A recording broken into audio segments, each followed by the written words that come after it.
Και έχουμε σήμερα για special guest τον Δίπλα. Λοιπόν, ως πρώην χοντρός. Ήσουν μπέσα πρώην χοντρός, περίμενε. Ήσουν μπέσα πρώην χοντρός. Ναι ρε. Τι λες ρε μαλάκα. Έφτασε 100 κιλά. Μόνο, εγώ είμαι παραπάνω. Ήταν σε περίοδο που ήμουνα πας γυμνάσιο. Αυτό πηγαίνει για όλους τους χοντρούλες, μπουλούκους, ψαχνινογαργαλιά. Δεν έχουν κάποιο θέμα, κάποια πάθηση, κάποια κλινική περίπτωση. Οπότε πάμε στο θέμα. Ρε μαλάκα, εσύ που είσαι και χοντρός. Α, εγώ ναι. Πες μου, θέλω να μου πεις αντικειμενικά.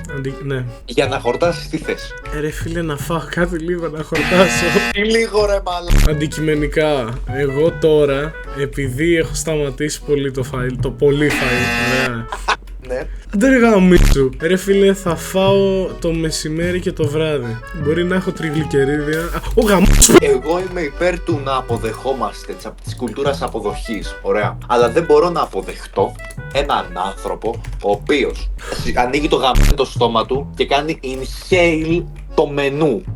Το ρουφάει όλο. Μαλάκα, κάτι τέτοιοι άνθρωποι. Μαλάκα, πρέπει να πληρώνουν διπλή θέση στο αεροπλάνο, μαλάκα. Όχι, πουτάνα μου. Πρέπει να πληρώνω 15 και 50 ευρώ παραπάνω για μια 23η βιλιβαλίτσα και μπαίνει μαλάκα το βιτίο φόρο της ΕΚΟ δίπλα μου. Γέρνει το αεροπλάνο. Ρε, και τα μουνιά μας παίρνουν έξτρα θέση. Άλλο να σε ευσομούλης όπως εσύ. Όπως εγώ. Δεν έχεις δει τους βασιλιάδες των McDonald's στην Πάτρα. Δεν τους έχω δει, όχι, δεν νομίζω.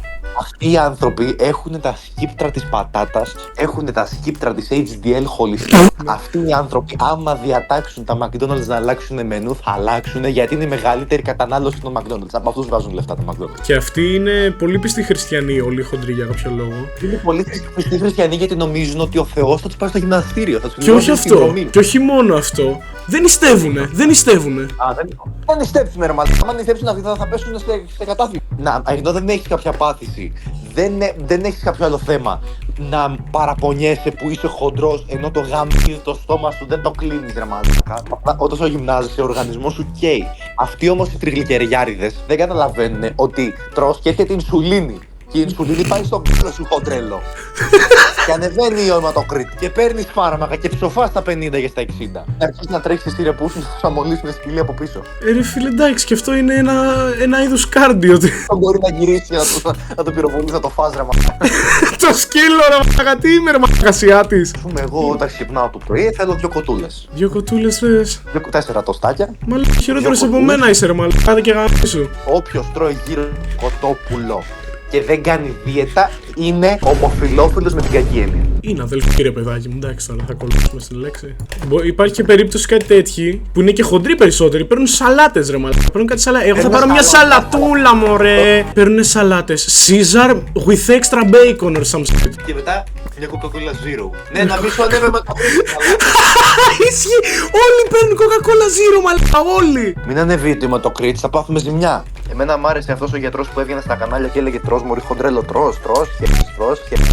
Αυτός φίλε γαμώσε. Τον είχε πάρει και η Ανίτα Κίτα, πώς τη λένε, η Ανίτα Πάνια. Είμαι η φωνή της αλήθειας στην Ελλάδα. Είσαι η φωνή της αλήθειας παγκοσμίως, εγώ έχω να προσθέσω εδώ πέρα. Λοιπόν, γι' αυτό like, subscribe και τα συναφή μην έρθω μα την επόμενη φορά που πάτε για εξετάσεις αίματος και σας γαμίσω τον πατέρα. Επόμενο επεισόδιο θα μιλήσουμε για τους ανορθόγραφους. Όχι ρε μαλάκα.